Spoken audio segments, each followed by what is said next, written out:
일주일 만에 뵙습니다. 네. 보고 싶은데 볼 수가 없어서 그죠? 일주일 만에 또 하나님 앞에 나왔습니다. 여러분 하나님 앞에 나오니까 어떻습니까? 행복하십니까? 여러분 우리 교회 나오니까 어떻습니까? 행복합니다. 네, 맞습니다. 여러분의 가정은 어떻습니까? 행복합니다. 행복하셔야 돼요. 아멘. 항상 웃고 행복한 삶을 꿈을 꾸시길 바랍니다. 아멘. 절망의 반대가 뭘까요, 여러분? 희망이요. 희망이죠. 근데 절망의 반대 희망은 세상 사람들이 말하는 거고요. 오늘 말씀을 통해 꼭 배우시길 바랍니다. 절망의 반대는 믿음입니다. 아멘. 믿음으로 희망을 꿈꾸는 거예요. 아멘. 세상 사람들은 그냥 절망의 반대 희망, 그냥 꿈을 꾼다 그러는데 세상과 다르게 우리는 누구를 믿는다고요? 살아계신 하나님을 믿는다. 아멘. 그렇죠? 그래서 믿음이 없이는 하나님을 기쁘시게 못하나니 하나님께 나가는 자는 반드시 그가 살아계신 것과 그를 찾는 자들에게 상 주심을 믿어야 할지니라. 아멘. 오늘도 살아있는 하나님을 믿기에 이 자리에 나오셨습니다. 아멘. 믿음의 고백을 하겠습니다. 예수님 안에 예수님 안에 나는 행복합니다. 나는 행복합니다. 예수님 안에 예수님 안에 나에게 기적이 일어납니다. 나에게 기적이 일어납니다. 아멘. 아멘. 오늘 여러분의 믿음의 고백대로 되는 줄 믿습니다. 아멘. 오늘 말씀의 제목이 뭐냐면 따라하겠습니다. 절망적인 상황에서 나는 어떻게 해야 할까?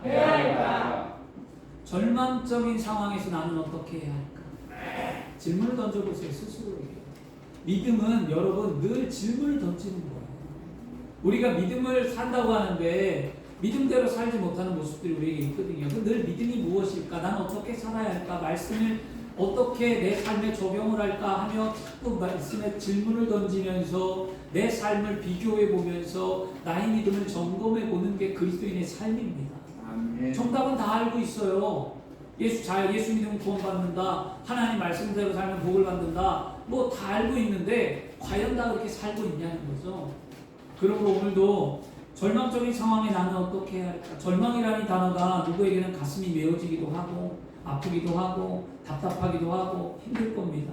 근데 이 상황 속에 나는 어떻게 해야 할까를 잘 생각해 보시길 바랍니다. 랍비인 휴고 그린이라는 랍비가 있었어요.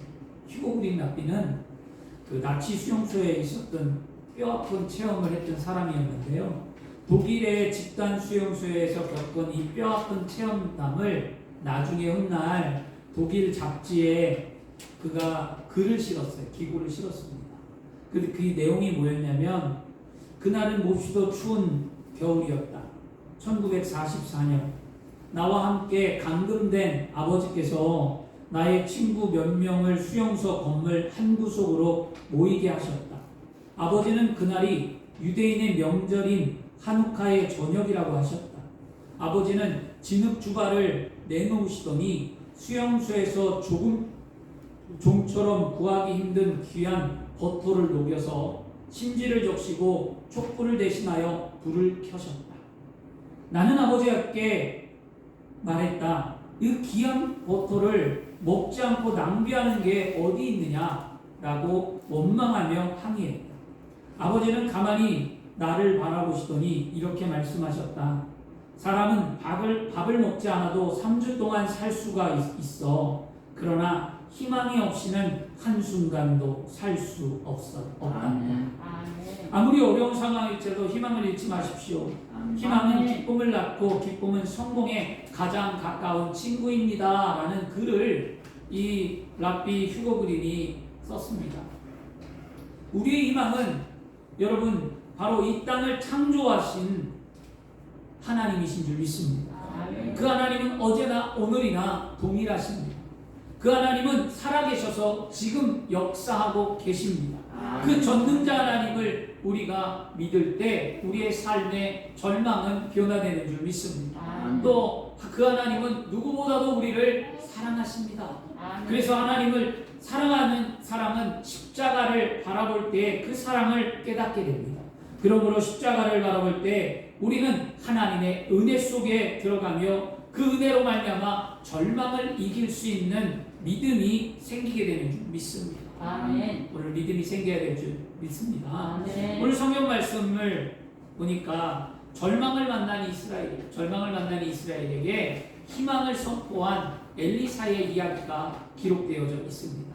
이 열왕기하 6장 24절부터 7장 20절까지는요, 바로 이웃나라 아랍 왕이었던 베나댓이 이스라엘 나라를 쳐들어와서 이스라엘 북이스라엘의 수도였던 사마리아 성을 에워쌌습니다.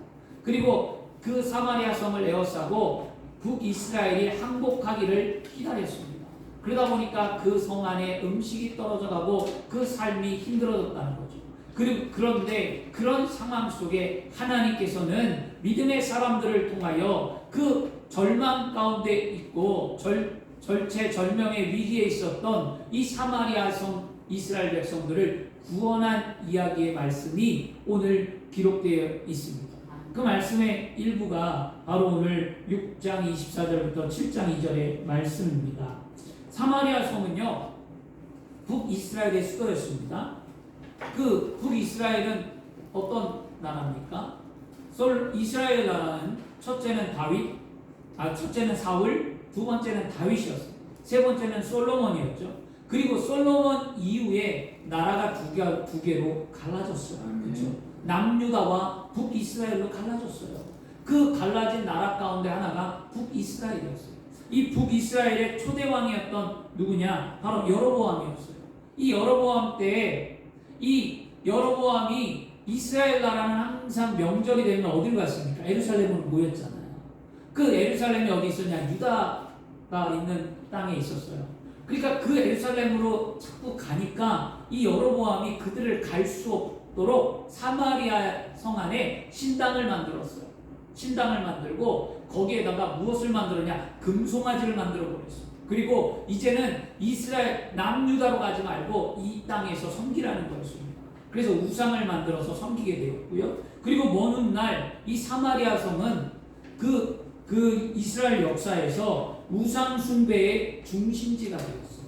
성경은 사마리아 성을 그렇게 말합니다. 그래서 신약 성경에 가면은 왜 유대인들이 사마리아인들을 뭐하죠? 상종하지도 않잖아요. 그 이유가 뭐냐면 정통성이 없다는 거였어요. 우상의 중심지에서 하나님을 과연 섬길 수 있겠냐라는 그런 의미에서 그들을 상종하지 않았습니다. 하나님께서는 원하시는 것은 무엇이냐면 북이스라엘이 이 우상을 섬겼던 나라가 빨리 회복되어지고 원래 하나님을 믿는 백성이었잖아요. 그래서 하나님께 회개하고 돌아오기를 늘 원했어요. 근데 그들이 죄를 깨닫지 못하고 돌아오지 않습니다. 그럴 때마다 하나님은 이웃나라, 주변의 이웃나라를 통해서 북이스라엘을 깨닫게 하셨습니다. 그 깨닫게 하는 도구로 쓰임받았던 나라가 바로 아람이라는 나라였습니다. 이 아람은 오랜 기간 동안 이스라엘의 북동쪽에 위치해 있어서 그 근접 국가였었고요. 이 아람은 누구의 후손이냐? 성경에 말하는 셈의 후손이었어요. 셈의 자손들이어서 그 시리아와 메소포타미아 작은 도시를 이루면서 그들은 널리 퍼지면서 삶을 살았습니다. 지금으로부터 약 2800년 전이에요. 2800년 전에 팔레스타인 북쪽에 위치했던 이스라엘의 사마리아 성을 아랍 군대가 에워싸고 포위한 사건이 있었습니다.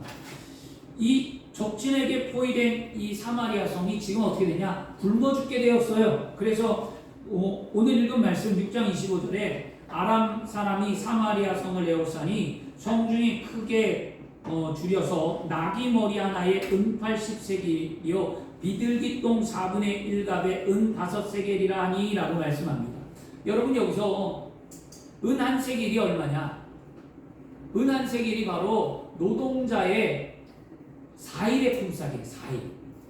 4일에 은 1세겔. 근데 율법에 의하면 부정한 음식은 먹지 않습니다. 근데 오늘 나귀는 율법의 부정한 음식 가운데 하나인데 그 나귀의 머리고기가 먹을 것도 없는 그 머리고기가 지금 은 80세겔이래요. 은 80세겔. 그러면 얼마일까요? 은 80세겔이면 바로 노동자의 320일에 해당하는 돈이에요. 그러면 여러분이 쉽게 이야기하자면 우리가 하루에 10만 원을 번다면 은 1세겔은 40만 원이에요. 그러면 80세겔은 얼마예요? 3,200만 원이에요. 그러면 나귀 머리 하나가 우리는 그 돈으로 3,200만 원이라는 거예요. 그렇다면 그 상황이 얼마나 굶주렸고 그 상황이 얼마나 먹을 것이 없는가를 우리는 짐작해 볼 수 있습니다. 굉장한 비참한 삶을 사는 거죠. 그리고 더 극심한 굶주림을 통하여 오늘 무엇이 있었냐면 사람을 먹었다는 거예요. 인육을. 오늘은 너희 아들을 잡아먹고 내일은 너희 아들을 먹자라고 서로 합의를 해서 지금 오늘 자기 아들을 삶아서 먹었단 말이죠. 근데 다음날이 되었어요. 다음날이 돼서 이제 네 아들을 내놔라. 우리의 배고픔을 굶주림을 해결하자 했더니 그 엄마가 내 아들을 못 준다는 거였어요. 그래서 성 안에서 싸움이 나고 서로 도덕적으로 윤리적으로 모든 것들이 무너져 내렸습니다. 그 상황을 누가 북이스라엘의 왕이었던 그 당시의 왕이 여호람이라는 왕이었어요. 북이스라엘의 9대째 왕이었는데요. 여호람 왕이 그 상황을 지나가다가 봐요. 그래서 어찌 된 일이냐고 물어봐요. 그랬더니 그 이야기를 해줘요. 이렇게 비참한 현실이었다. 그럴 때 그 왕이 그 힘든 상황 속에서 어떻게 했느냐? 그 이야기를 듣자 이 왕은 힘든 상황의 현실의 상황 속에서 자신을 도와주지 않는 하나님을 원망했습니다. 하나님을 원망했어요. 그리고 이 재앙이 하나님을 원망하고 이 재앙이 자신 때문에 온 것이 아니고 우리 때문에 온 것이 아니라 하나님이 우리를 도와주지 않는 것 때문에 이런 재앙이 왔다고 하나님을 원망합니다. 그럴 때 어떻게 합니까? 이 시대를 해결했던 사람은 선지자 엘리사였어요. 아멘. 그 엘리사를 원망하고 또 하나님을 원망하고 엘리사를 죽이려 할 때 그 죽음 앞에서도 담대하게 하나님의 말씀을 선포한 엘리사, 희망을 선포한 엘리사. 그 희망이 결국 믿음으로 말미암아 승화되어서 하나님은 사마리아 성을 구원해 주셨습니다. 아멘. 그렇다면 우리는 오늘 말씀을 통해서 믿음이 있는 사람은 절망 가운데 어떻게 절망을 극복할 수 있는지에 대해서 살펴보고 또 우리가 말씀대로 살기를 원합니다. 아멘. 첫째로 절망적인 상황에 나는 어떻게 해야 할까? 어떻게 해야 할까요? 따라하겠습니다. 절망적인 상황에 원망하지 말자. 아멘. 아멘. 절망적인 상황에 원망하지 마십시오. 아멘. 아내를 원망하고 남편을 원망하고 자녀를 원망하고 주변을 원망하고 사회를 원망하고 교회를 원망하고 하나님을 원망하고 누군가에게 탓을 돌리고 원망하는 삶을 살지 않기를 바랍니다. 아멘. 사랑하는 여러분, 우리는 절망적인 순간에도 하나님을 원망하지 말고 먼저 나 자신을 돌아보며 하나님의 도우심을 구해야 될 줄 믿습니다. 아멘. 아랍 군대에 포위된 이스라엘 백성들이 절망의 상황에 처해 있을 때 이 북이스라엘의 9번째 왕이었던 여호람 왕은 견디기 힘든 이 현실과 이 상황 속에서 하나님을 원망하죠. 그래서 그 원망이 뭐라고 나오냐면 그 원망의 재앙과 불신앙이 6장 33절에 말합니다. 이 재앙이 하나님께로부터 왔다. 그리고 자기 어찌 더 야훼를 기다리리요. 이보다 더 심한 고난이 어디 있겠냐. 참 어렵죠. 여러분, 저는 6.25 세대를 겪지 않았습니다. 그리고 보릿고개를 몰라요. 근데 여러분은 또 6.25 세대를 겪으신 분이 있고 보릿고개를 겪으신 분들이 있을 거예요. 우리나라도 부한말 시대부터 조선 해방 말부터 그 다음에 6.25 시대에 배고픔과 굶주림이 심했다라고 우리나라도 얘기합니다. 아멘. 보릿고개가 있어서 먹을 게 없어서 나뭇잎을 갈아서 먹었다라고 얘기하고요. 그리고 6.25 전쟁 난리통에는 온통 먹을 게 없고 굶주림에 배고픔에 허덕이는 고아부터 많은 사람들이 있었다고 얘기합니다. 그런데 지금 이 사마리아 성은 그 시대보다 여러분이 겪었던 그 삶보다 더 힘들었다는 거예요. 요즘 세대는 저와 마찬가지로 40대, 50대, 그 다음에 30대, 20대, 요즘 젊은 세대들은, 기성세대나 젊은 세대들은 그 시대를 겪지 않았어요. 호황시대, 잘 사는 시대를 겪어왔기 때문에 그런 아픔을 잘 몰라요. 그냥 풍요로움을 살아요. 그래서 무엇이 귀하고 무엇이 소중한지를 잘 모릅니다. 여러분, 우리가 모든 것이 감사함으로 살아야 될 줄 믿습니다. 아멘. 시대를 뒤돌아보세요. 아픈 시절 다 겪고 지금 왔으면 지금 감사하지 않으세요? 여러분, 지금 힘들어요. 그래요. 장사도 안 돼요. 코로나 때문에 힘들어요. 사람 관계도 어려워요. 힘들어요. 그러나 예전보다 나아요.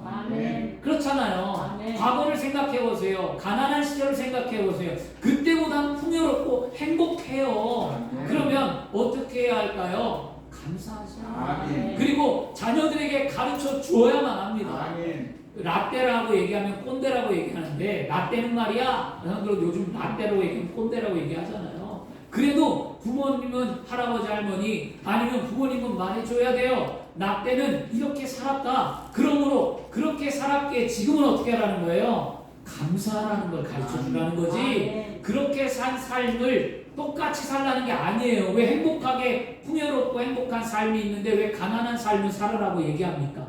가난한 삶을 살라는 얘기를 하라는 것이 아니라, 그때는 이렇게 힘들고 가난한 삶을 살았지만 지금은 풍요롭기 때문에 뭐 하라는 거예요? 감사하며 살라는 거죠. 아멘. 그래서 긍정적으로 살아야 될 줄 믿습니다. 아멘. 그래서 여러분, 이 제안 그렇게 얘기해요. 사랑하는 여러분, 절제절명의 순간에도 하나님을 원망하지 말고 자신의 시장을 좀 돌아보시길 바랍니다. 아멘. 에레미야가 3장 39절 말씀에 살아있는 사람은 자기 죄 때문에 벌을 만나니 어찌 원망하리요? 라고 얘기합니다. 말씀합니다.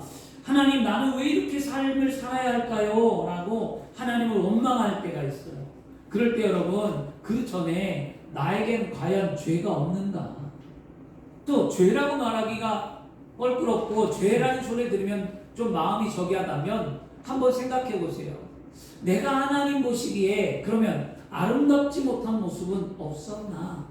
사람은 늘 하나님 보시기에 아름답지 못한 모습이 존재합니다. 아멘. 이게 없다면 의인이에요. 완전한 의인은 없어요. 우리는 늘 죄 가운데 있고 죄악 속에서 우리는 죄를 범하면서 삽니다. 그런데 우리가 무지해지기 때문에 깨닫지 못하고 흘러가는 거지, 그것을 오늘 우리는 깨달아야만 합니다. 과연 나는 하나님 앞에 바른 신앙을 갖고 있는가? 하나님 보시기에 나는 아름다운가를 생각해 보십시오. 그러므로 성도들은 어떤 상황에서도 하나님을 원망하기보다는 나 자신을 먼저 돌아봐야 될 줄 믿습니다. 우리는 자신에게 상황이 유리할 때는요, 생각해 보세요. 자신의 상황이 유리할 때는 가만히 있어요. 그러다가 불리할 때, 그 상황이 불리할 때 책임이라는 것을 누군가에게 돌리려고 합니다. 그래서 구실도 찾습니다. 이처럼 여러분, 순탄할 때는 하나님을 인정하지 않다가 사람들이 위기를 만나면 자신을 도와주지 않는다고 하나님을 원망하는 사람들이 있습니다. 여러분 혹시 이런 삶을 살고 있지는 않는가 생각해 보시오. 평탄할 때는 하나님에 대해 감사도 없고, 평탄할 때는 하나님에 대해 뭐 생각이나 깊이나 은혜나 사랑이나 표현도 없다가 꼭 절망하거나 힘든 일이 있으면 그때 하나님 앞에 찾아나와 기도한다고 하는데, 그 기도가 무엇입니까? 원망의 기도잖아요. 나는 왜 이래요 하나님, 나는 어떡하라고요, 나는 뭐라고요. 다 그전에는 기도 안 하다가 문제가 있으면 또 나온다는 거죠. 여러분, 그것을 생각해 볼 때 우리는 과연 바른 신앙인가 좀 생각해 보시길 바랍니다. 또 하나님의 은혜만을 구하면서 자신에게는 책임이 없다고 생각하는지 우리는 스스로 자문해 봐야만 합니다. 은혜만을 구하고 그 은혜 속에 사는 삶의 방향과 모습은 나는 과연 바른가를 생각해 보지 않으면서 무조건 주시옵소서, 무조건 복달라, 무조건 해결해 달라고 기도하고 간구만 하고 있는 내 모습이 과연 바른가 생각해 보시길 바랍니다. 지금 처해 있는 위기, 이 위기, 한국교회를 회복하는 길은 각자가 책임 있는 신앙인으로 자신의 불신앙과 믿음의 삶의 행위의 부족을 인정하는 데부터 시작되는 줄 믿습니다. 아멘. 우리가 스스로 인정해야 돼요. 교회가 잘못하고 내 삶이 잘못됐고 내 믿음이 결코 의롭다고 하지만 의롭지 못했던 걸 스스로 반성하고 스스로 회개하며 할 때 한국교회는 희망이 있고 살아나는 줄 믿습니다. 아멘. 우리 하나님은 살아계셔서 반드시 저와 여러분들을 이 코로나19의 환경 속에서 건져주실 줄 믿습니다. 아멘. 그러므로 우리는 위기 앞에 원망보다는 먼저 자신의 신앙을 돌아보고 동시에 하나님의 은혜를 구해야 될 줄 믿습니다. 아멘. 둘째로, 절망적인 상황에 나는 어떻게 해야 할까? 여러분 따라하겠습니다. 절망적인 상황에 자신을 돌아보자. 아멘. 아멘. 사랑하는 여러분, 우리 기독교인들은 위기 앞에서 남에게 책임을 넘기지 않고 자신을 낮추고 겸비한 자세를 가져야만 합니다.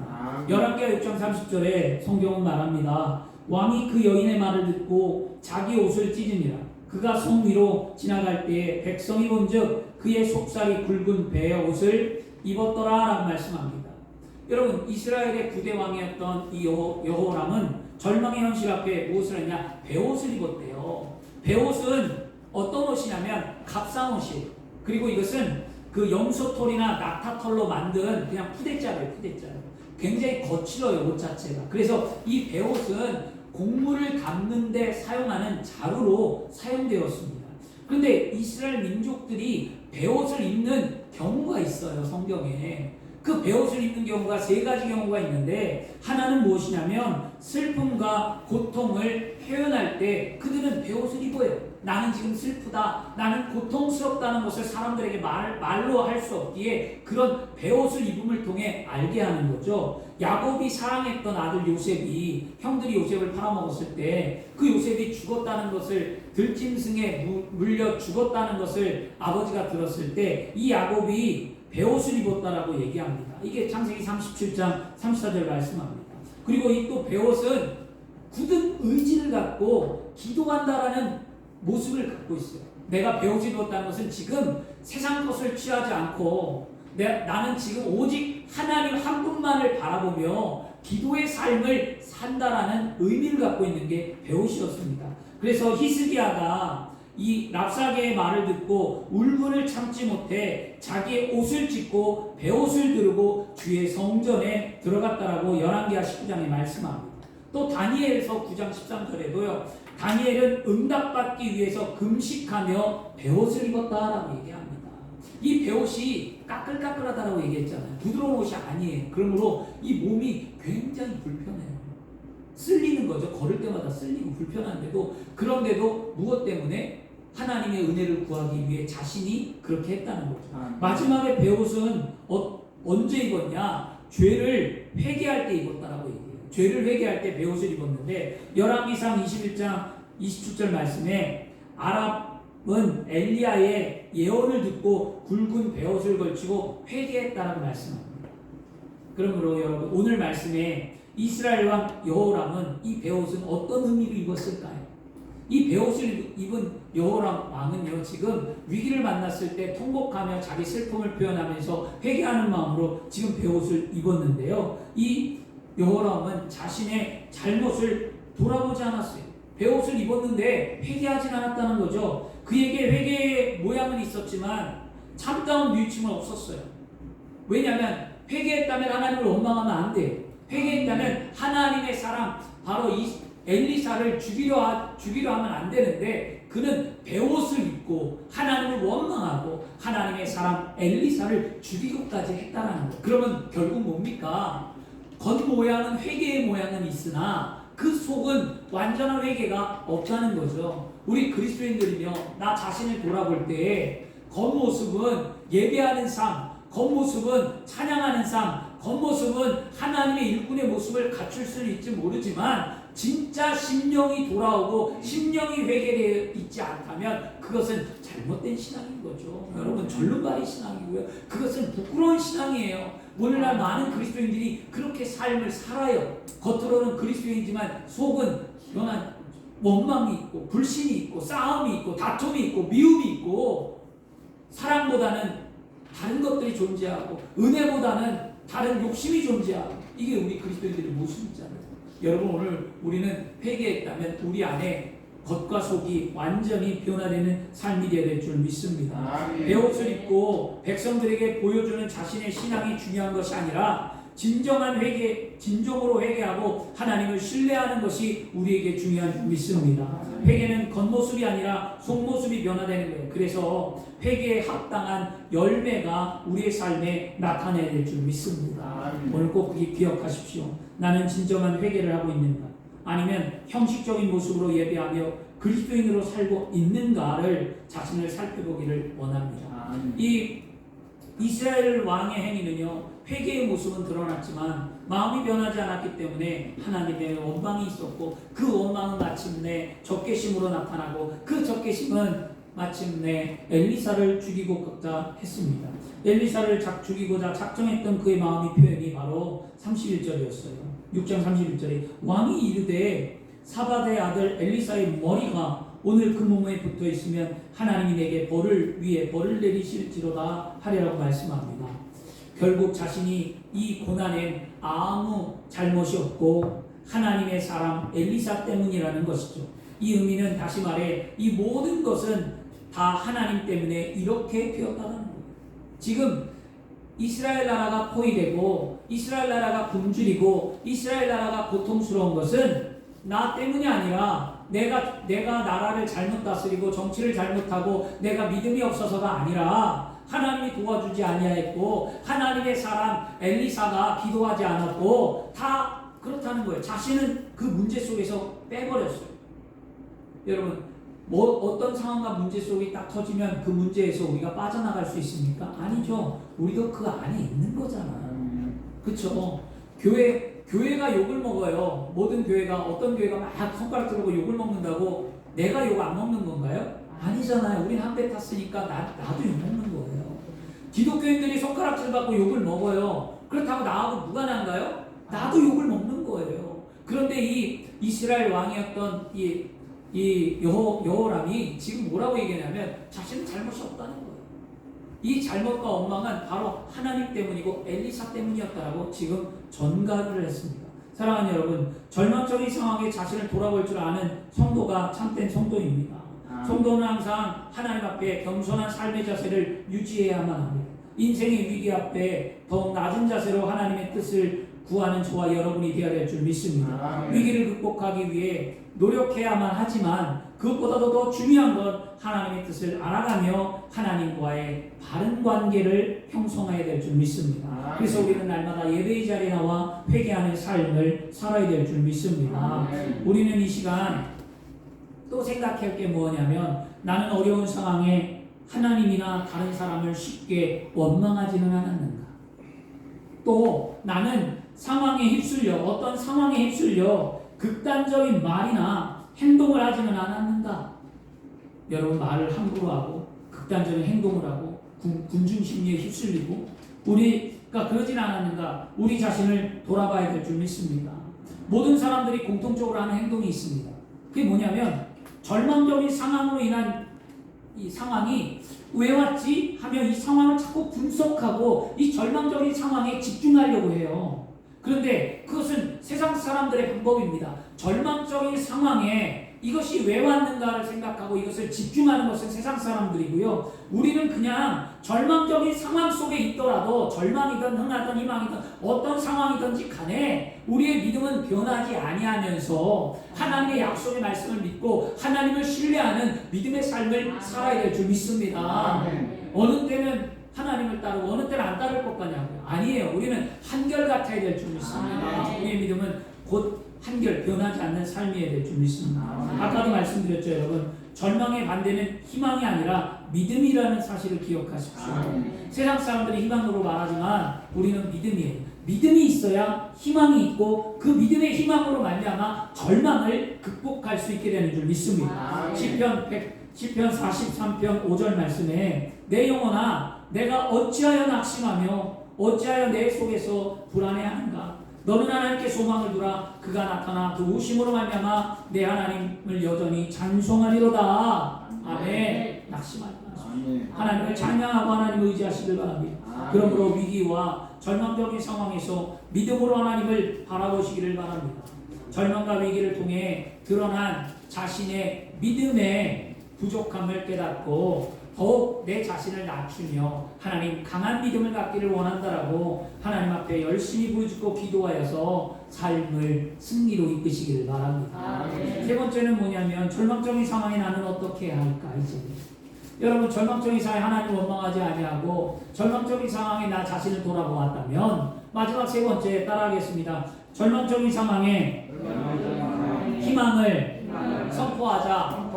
아멘. 절망적인 상황에 희망의 말을 하십시오. 아들이 저한테 이랬어요. 아빠 힘들지 않냐고.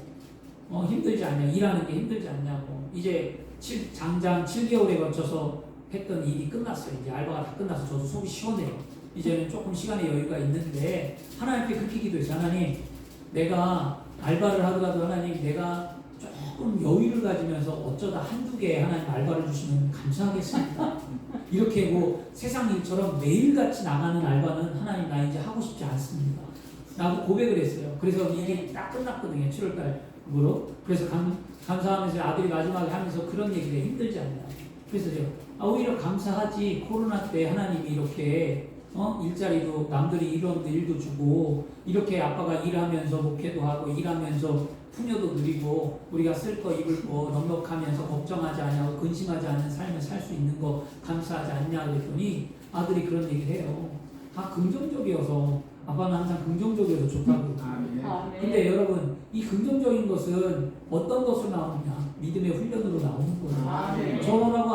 저라고 뭐 불안하지 않고 힘들지 않고 뭐 어렵지 않겠냐고요. 그런데 여러분 믿음의 말을 선포하는 거예요. 절망이라고 그냥 한숨 쉬고 안타까운 게 아니라 그 속에 희망을 갖고 믿음의 말을 선포하는 하나님이 도와주신다. 하나님이 해결하신다. 하나님이 살아계시는데 나를 그냥 이대로 내버려두지 않는다. 저는 평생의 삶에 제가 믿었던 것 하나님은 그런 하나님이에요. 하나님은 살아계시기에 나를 이대로 내버려두지 않는다. 나를 절망 속에 수렁 속에 내가 빠져도 하나님 나를 건지시고 하나님이 이 문제를 해결하시고 나를 반드시 높여주신다. 나는 희망을 선포하리라. 이 믿음이 지금까지 제 신앙을 붙들고 있는 거거든요. 여러분, 그래서 저는 여러분들에게 희망을 말하는 거였어요. 예수님 안에 행복하고 예수님 안에 희망을 꿈꾸라는 거였어요. 행복은 바로 여러분의 믿음으로 되는 거예요. 그 믿음이 하나님이 살아있다는 믿음을 믿고 믿음의 말을, 희망의 말을 선포하는 자에게 이루어질 줄 믿습니다. 오늘부터 그렇게 말하시기를 바랍니다. 2014년 6월 5일 2014년 8월 5일 국민일보 미션 지면에 실린 기사예요. 이 2014년 8월 5일 미션 지면에 의사였던 켄트 브랜들리라는 사람이 있었어요. 켄트 브랜들리라는 사람이 의사인데요. 이 사람이 2년간 라이베리아라는 지역에 가서 의사로 의료 활동을 봉사를 하기를 했던 사람입니다. 이 라이베리아는 서아프리카에서 가장 낙후된 지역의 한 마을이었어요. 그런데 그 당시에 이 라이베리아에 지금 뭐가 돌았냐면 에볼라라는 그 전염병이 돌았어요. 그래서 에볼라가 돌고 있을 때라 많은 사람들이 만류했습니다. 켄트에게 가지 마라. 에볼라 너 죽어. 가면 죽어. 하나님의 뜻이라도 그것에 가면 너 죽어. 가지 마. 라고 말할 때 그가 이렇게 말했어요. 하나님이 우리에게 주시는 마음은 두려움이 아닙니다. 두려움이 아닙니다. 그리고 담대하게 이 라이베리아로 파송됐습니다. 그리고 교회에서 마지막 예배를 드릴 때에 그가 또 이렇게 간증했어요. 시련의 순간을 맞더라도 하나님만 믿고 의지하겠습니다. 수십 년간 고통받는 사람들을 위해 2년간 최선을 다하다가 돌아오겠습니다. 라고 말을 하고 떠났습니다. 근데 이 사역이 어떻게 되었냐? 3개월도 못 갔어요. 이 켄트 의사 선생님은요, 3개월 만에 에볼라에 감염이 돼서 고국으로 돌아왔어요. 미국으로. 근데 왜 그랬냐? 에볼라에 걸린 사람들, 환자들은 이 사람은 에볼라니까 안 돌본 게 아니라 걸린 사람들까지 최선을 다해서 하다가 걸려들었어요. 그런데 더 놀라운 것은 그의 아내였습니다. 아내가 이렇게 얘기했어요. 원망하지 않느냐, 힘들지 않냐 그랬더니 아내가 지금까지 하나님께서 지켜주신 것만 해도 감사하다며 하나님을 높이고 죽음도 두려워하지 않는 신앙을 가진 그 가족들이 함께 모여 기도하기 시작했습니다. 그 은혜가 넘쳐남을 통해 많은 사람들이 함께 모여 중보기도를 했습니다. 결국 켄트는 그 합심기도와 그리고 에볼라 바이러스에 감염된 실험용 치료제를 투약함을 통해 기적 같은 은혜로 살아났습니다.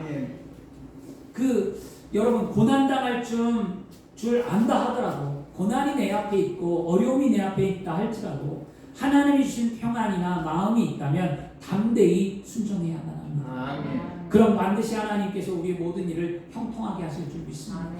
이게 우리의 오늘 예배의 삶의 모습이에요. 20명 내외 예배 드린다고 해서 저희 교회는 뭐 이게 감사해야 될 일인지 아닌지 모르지만 우리 개척한 지 얼마 안 돼서 20명이 안 돼요. 그래서 우리는 예배를 합니다. 근데 20명이 넘는 교회는 예배를 못 하잖아요. 그리고 여러분 코로나 때문에 힘들죠, 어렵죠. 그런데 우리는 감사함으로 고난이 있다 하더라도 마음의 평안 주고 내가 하나님의 은혜가 있다면 순종하는 게 우리의 복된 길인 줄 믿습니다. 여러분, 저와 여러분은 하나님을 선택하고 순종한 줄 믿습니다. 이렇게 기도하셔야 돼요. 지금 교회가 어려워요. 어렵고 힘들고 폐쇄된 교회도 있고 어려워요. 근데 그 경기도 도의에서는 공문이 왔어요. 경기도 도의에서는 교회만 예배를 드리지 말래요. 여러분, 이거는 종교 탄압이 맞아요. 종교는 형평성이 있어야 합니다. 미사도 되고 불교도 되고 다 되는데 모든 종교는 다 되는데 교회만 예배드리지 말라는 공문이 왔어요. 경기도에서. 이건 뭘까요? 아니 형평성이라는 것은 모든 종교를 하지 말라든지 모든 종교를 드리다든지 해야 되는데 교회만 하지 말라는 것은 이것은 교회 탄압에 가까운 거예요. 그러면 여러분 기도하셔야 돼요. 이거는 말이 안 되는 거잖아요. 그죠? 그래서 저도 한 주간 너무 화가 나갖고 항의 전화를 했어요. 경기도에 도청에다. 아니 이걸 공문이라고 보냈냐. 그러면 교회는 하지 말라는 게 무슨 소리냐. 종교시설은 다 되는데 교회만 하지 말라. 교회가 무슨 죄를 졌냐. 20명 내외 드리라고 헌법소원에서도 재판에서 이겼으면 20명까지 놔둬야지. 왜 안 되냐 도대체. 무엇이 문제냐. 따졌어요. 그랬더니 안 된대요 교회가. 그래서 요번 주나 다음 주에 경기도 내에는 실사를 나간다라고 얘기를 하는데 그래서 또 한편으로는 두려움도 있고 걱정도 있고 근심도 있죠. 교회 나오면 어떡하나 뭐 이런 생각도 하죠. 그리고 그것 때문에 또 교회가 욕을 먹을 수도 있잖아요. 그래서 여러분 그래도 마음의 평안이 있고 담대함을 할 수 있습니다. 그리고 기도하십시오. 이거는 하나님 원하는 게 아니에요. 그리고 또 하나는 교회 철탑을 헐어요. 한국에서 가장 뛰어났던 게 뭘까요? 외국 사람들 놀랐던 게 비행기 타고 내려올 때 한국에 빨간 십자가가 많았던 것 때문에 복음의 나라였는데 십자가를 헐어요. 근데 정부에서 어떻게 했냐? 돈을 줄 테니까 헐으라는 거예요. 그 대신에 십자가를 헐고 다시는 짓지 말라는 거예요. 무엇이 잘못됐냐면 여러분 십자가를 허는 게 아니라 십자가를 보강을 하게끔 해줘야죠. 그렇죠? 돈을 주고 십자가가 무너지지 않도록 태풍과 뭐 재난 때문에 무너졌다고 하는데 그렇다면 태풍과 재난 때문에 무너지지 않도록 돈을 지원해줘서 십자가를 단단히 세워야 하는데 그 십자가를 아예 철거를 하라는 거예요. 교회의 십자가를 세우지 말라는 거예요. 어떤 게 옳은 걸까요, 여러분? 무엇이 맞을까요? 그러므로 여러분 우리는 지금 힘든 시대를 살아가고 있는 건 맞아요. 우리에게 점점 더 어려워지고 있습니다. 예배드리는 게 교회 신앙생활하는 게 이런 것들이 점점 더 어려워지는 현실 속에 있어요. 그렇지만 우리는 어떻게 해야 합니까? 희망을 선포해야만 합니다. 무엇을 희망일까요? 하나님이 함께하기 때문에 할 수 있다는 거예요. 하나님이 도우시기 때문에 우리 믿음으로 살 수 있다는 거예요. 어디에 있든지 하나님이 나를 결코 버리지 않는다는 거죠. 그런 희망으로 여러분 오늘도 사셔야 될 줄 믿습니다. 엘리사가 희망의 말을 했어요. 뭐라고 얘기냐면 엘리사가 자기를 죽이러 온 이 왕에게 이렇게 얘기합니다. 1절에 엘리사가 이르되 야훼의 말씀을 들을지어다 야훼께서 이르시되 내일이 이맘때에 사마리아 성문에서 고운 밀가루 한 스아를 한 세겔로 매매하고 보리 두 수아를 한 세겔로 매매하리라 하셨느니라. 이 말이 참 어렵잖아요. 무슨 말인지 저도 이 말씀 읽으면서 세겔이 뭐고 스아가 뭔지 찾아봤어요. 좀 쉽게 하려고. 뭐 뜻은 뭐냐면 아무튼 잘 먹고 잘 살게 해준다는 거거든요. 근데 어떻게 잘 먹고 어떻게 잘 사는가 한번 생각해 볼게요. 한 스아라는 것은요 단위예요. 단위. 그 당시에 단위인데 고체 양을 그러니까 고체 양을 달 수 있는 그릇의 무게예요. 한 스개가 고체량을 재는 건데요. 한 스아는 바로 7.3리터예요. 7.3리터. 물을 생각해 보세요. 7.3리터가 한 스아예요. 그런데 이 한 스아, 밀가루가 한 스아인데 밀가루 한 스아가 어떻게 될지가 궁금하더라고요. 우리나라는 밀가루나 국물을 뭘로 세죠? 대박으로 세잖아요. 대박. 한 대박, 두 대박 하잖아요. 그래서 이 대박이 한 대박이 1.8리터예요. 한 대가. 그러면 이 한 스아는 몇 대박입니까? 4대박이에요. 4대박. 7.8리터니까. 그 4대박을 지금 얼마에 산다는 거예요? 한 세겔에 산다는 거예요. 한 세겔에. 그러면 그 당시에 그 부정한 음식으로 먹지 않았던 나귀 새끼 머리가 80세겔이었는데 그 곡식이 7리터나 되는 그 많은 곡식을 한 세겔에 산다는 게 말이 안 되는 얘기거든요. 이 말을 딱 듣는 순간 누가 왕의 장관이었던 한 사람이 비웃었어요. 곡방기를 켰어요. 그리고 이렇게 말합니다. 하이 참, 야훼께서 하늘의 창을 내신들 어찌 이런 일이 있겠냐 라고 부정해버렸어요. 그 부정하는 그 신하 앞에 엘리사가 담대히 말했습니다. 뭐라고 말했냐? 내가 내 눈으로 보리라. 그러나 너는 그것을 먹지 못하리라. 아멘. 정말 이스라엘 나라에 하나님께서 도움을 주셔서 이 아랍 군대가 물러가고 이스라엘 나라가 그 굶주림 쪽에서 해방되었을 때 이 장관은 어디서 죽었냐면 성문 앞에서 사람들에게 밟혀 죽었어요. 아멘. 눈으로는 봤어요. 곡식도 보고 먹는 것도 봤는데 자신은 하나도 취하지 못한 채 죽어버렸습니다. 여러분, 이렇게 어리석게 자신의 상식과 경험과 지식과 수준 통해 말하는 것, 이건 하나님 보시기에 어리석은 거예요. 여러분, 하나님의 말씀은 우리가 달라요. 이 엘리사의 말은 부정하는 것은 실제로 누구를 부정하는 겁니까? 하나님의 능력을 부정하는 거예요. 하나님의 말씀을 믿지 못하는 여러분이 있다면 지금 하나님을 부정하고 있는 겁니다. 하나님의 말씀을 믿어야만 합니다. 하나님의 말씀은 살아있는 말씀입니다. 그 말씀은 능력의 말씀입니다. 그 말씀을 믿어야지 하나님의 말씀을 믿지 못한다. 그러면 여러분, 하나님을 믿지 못하는 거예요. 성도는 보이는 것을 의지하는 자가 아니라 보이지 않는 것을 믿는 자입니다. 하나님의 말씀과 약속대로 살아가는 자는 눈에 보이는 상황에 굴하지 말고 말씀을 붙들고 사시기를 바랍니다. 이처럼 같은 상황에 처해 있었어요. 같은 상황에 처해 있으면서 한 사람은 희망에 불타고 다른 한 사람은 절망 가운데 있었습니다. 무엇 때문입니까? 엘리사는 절망 속에서도 소망의 근원이시는 하나님을 바라보았고 그 장관은 절망뿐인 주위의 환경을 바라보았기 때문입니다. 똑같은 환경 속에 우리는 살고 있습니다.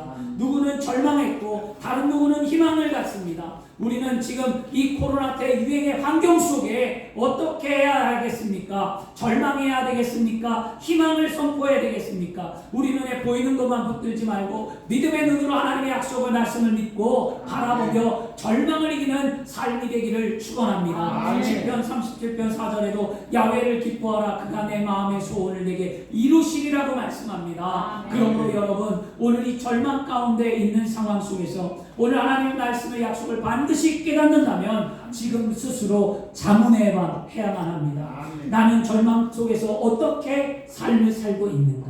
사랑하는 여러분, 원망하지 말고 자신을 돌아보며 희망을 선포하기를 축원합니다. 기도하겠습니다.